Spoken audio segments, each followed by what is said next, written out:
ফর্সা আর সুন্দর কখনো এক বিষয় না। এখন আপনারা বলতে পারবেন হুজুর গইরা গেরাতে এক বিষয় না, ফর্সা আর সুন্দর কখনো এক বিষয় না। ফর্সা এটা মানুষের চামড়ার উপরে ফুটে ওঠে, এই মানুষটাতে ফর্সা। আর সুন্দর কিভাবে ফুটে ওঠে জানেন? সুন্দর ফুটে ওঠে একজন মানুষ যখন আল্লাহর আনুগত্য করবে এবং উত্তম চরিত্রের অধিকারী হয়ে যাবে, তখন তার চেহারার মাঝে সুন্দর ফুটে উঠবে। এমনকি তার চেহারার ভিতরে আল্লাহ পাক রব্বুল আলামিন এমন কিছু সিমটম আমার আল্লাহ দিবেন, তার চেহারার দিকে তাকাইলেই তাকে মোহাব্বত করতে মন চাইবে।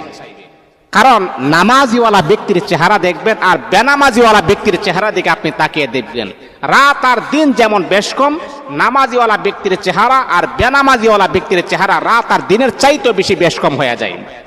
দেখবেন একজন মানুষ নামাজ পড়ে চেহারাটা কালো, আর একজন মানুষ নামাজ পড়ে না চেহারাটা সুন্দর। এই সুন্দর ব্যক্তি আর কালো